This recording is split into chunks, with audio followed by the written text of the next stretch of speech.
important is it before you really start even launching a pop-up dinner and inviting people into a private event where you're asking them to pay money, okay? How important it is for you to get feedback and have people come and taste the food first before, how is that planning process, even before you even do a pop-up meal? So Jake and I started doing a lot of testing. It's really important to do, like, test recipes as often as possible. We would test like every Thursday, and even though it was kind of expensive and I gained a lot of weight doing it because you can't lose weight on the Filipino diet of crispy pata or lumpia, but it's definitely worth it just because every time you do it, it like sinks into your brain, and then when you are doing a pop-up, when billion things can go wrong, you know, you're relying on muscle memory and you know every single step. And you need to, like the tasting when we invited people who weren't our friends and weren't like, oh, it's great, and then you go to the event and like, oh, this is horrible. Like your friends are not going to be as honest. So that's why it's really important to get as many focus groups as possible. Like friends of friends, I invited bloggers, and I invited media. Other chefs, yes, and they're going to have the best feedback for you, I think.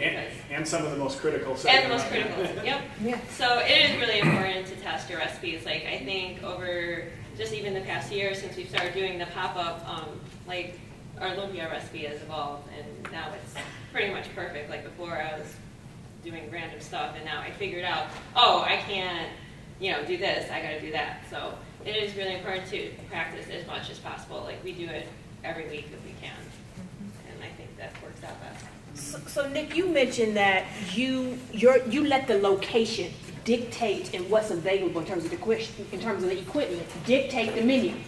And this is a question for all of you all. Do you all let the location, once you decide you're going to have a pop-up here, dictate the format versus is it going to be a buffet style? Is it going to be, are you going to be serving courses? How do you determine how the format of the meal will flow?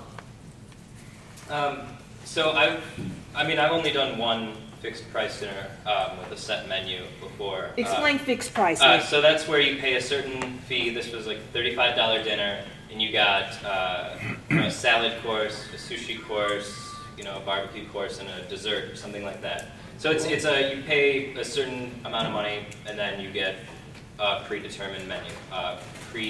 Prefix? Pre-fee. That's the term. And I found that it didn't really work for what I was doing because people have very sort of specific tastes when it comes to sushi, and so I couldn't feed everyone sea urchin, and I couldn't, you know, something like that. So I have stuck to a la carte menus probably just because I serve something where tastes can be very polarizing. That kind of food can be very polarizing.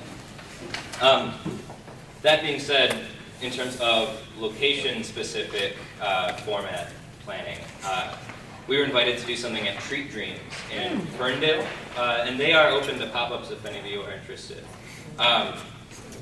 They are an ice cream shop, and so I didn't necessarily want to do, and I have to do, it's an ice cream shop, but they have a lot of room there that goes unused. So they invited me in. They, you know, said sushi goes well with sweet things, and I love ice cream. So we worked on a miso strawberry rhubarb ice cream there to go along with it. And that's another thing. If let's say Treat Dreams is inviting you out, work with them on a flavor that's going to complement your meal. But we determined that the best way to do it was just kind of like a la carte, almost like casual dining. You come up to the counter, order something, and then I send you off with a tray of sushi and noodles.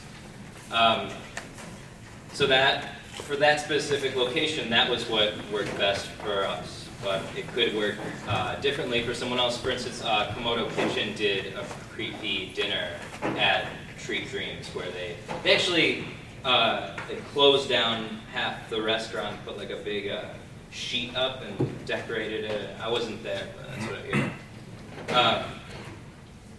Yeah, at this point I forgot the question. You answered it, and I love that, working with and we've got two folks in the room that you guys will hear from later who actually own and operate venues. And so, Jake, how important is it when you have chosen a location to work with the landlord or the person who owns the venue or the person who owns the restaurant or the person who owns wherever you're going to have your pop-up, work in conjunction with that person? I've never not worked with them, so I would say it's definitely paramount. So just like if you're not working with the front of the house and you're in the back of the house in a restaurant, I think it's super important to work with them, whether that's so you're not all doing the same social media on the same day, or you're messaging the same things, or everyone's on the same page about logos and all that stuff, or just simple word of mouth and what's going to happen. And, you know, all of those, just like doing the site visit, are really important to put all your duck confit in a row. So. Absolutely. Absolutely. Any questions? Any questions? We've got Jake and Dorothy and Nick. Any questions? Can you say something about the decorations or the ambiance of the space? I mean, for Dorothy and I, we've thought about this quite a bit, and we've had a couple of conversations about it. We're just getting to the point where we may actually be able to put a little bit of money into the decorations bucket. Right now, we really work with whatever the space has for the most part. Nick mentioned Komodo Kitchen. So they really wanted to transform whatever space they were in into like this Indonesian themed restaurant. So they went out of their way to purchase all of the decorations. Like if they came in here, they would transform this room and you wouldn't even know you were in the same place. So that takes money. Yeah, which takes quite a bit of money. So. Well, I like to use traditional elements, like something that's not expensive is banana leaves. And I'll spread it on the table, and it's like eco-friendly tablecloth. Right. Jen, I have a question. All the different venues that you go to do your pop-ups, do they charge you, or do you pay them, or not? Percentage, or a flat fee, or nothing? Or Yeah. So the first one that we did, our good friend Dave Mancini of Sapino said, this is the first one that you're doing, so if you just make sure that I get some Filipino food, because I really love Filipino food, then you can come here and do it for free. So that's your best case scenario. And a lot of like the pop-up venues charge on like a specific price structure, and these vary. The reason that Dorothy and I do a lot of like fixed price menu, right, pre-fee, is because our food cost needs to be maintained at like 20 to 25%. And of those people who are in the food industry, the average for like an a la carte menu at a restaurant menu item is about 32 to 34%.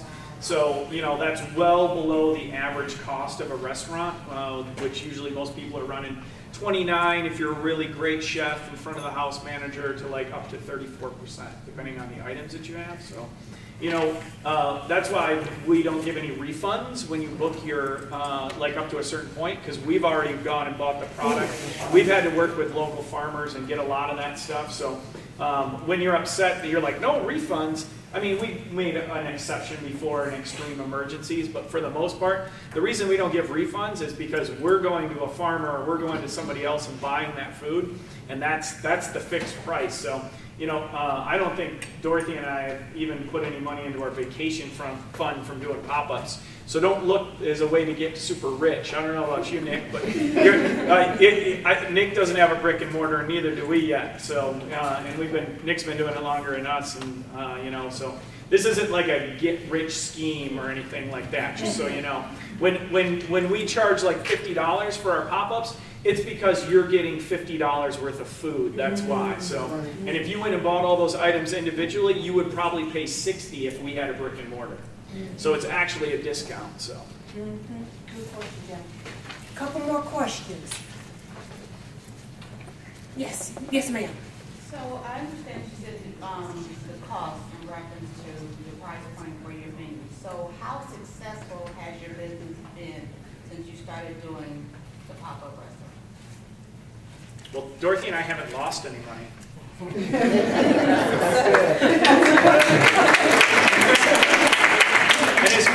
as far as us promoting our business, if we're not losing any money, I mean, you know, because it's right now it's about promotion because we don't have a brick and mortar or we don't have a food truck. You know, we have a shared space that we use for our events, but it's a shared space and we get charged an amount of money to do that as well. So right now, Jake, the name of the game for Ciroc is about building the brand. Yes, exactly. And has that been successful? I think so. Yep. I think the best part of doing the pop-ups is when I come out at the end and I talk to people and they share memories with me, like, oh, that's so great, I'm so glad you're doing Filipino food in Detroit because there's nowhere to get it. And that's how I felt when I moved here because I'm from Chicago. And when I came here, I mean, not to diminish the people who are already here, but there aren't as many as, you know, in Chicago, or we just went to Seattle or in New York. So it's all about like raising awareness. And just kind of celebrating the cuisine that I grew up with. So meeting other people, that's also been a huge bonus for me personally. And collaborations. And collaborate. Yeah. Nick, how are you defining success for Dr. Sushi? No idea, but I will say that over the years it has grown. I tried to start it as kind of as small as possible and really kind of grow it organically, and now we're having more people than ever show up to our pop-ups, which is great, but I think that has a lot to do with us being consistent with it for 2.5 years. Also, every time I do a pop-up, I find myself getting more catering work, you know, doing cooking classes in someone's home, or you know, setting up a sushi bar at their private party. And I play the two hand in hand because you know, I don't want the business to be have a narrow scope.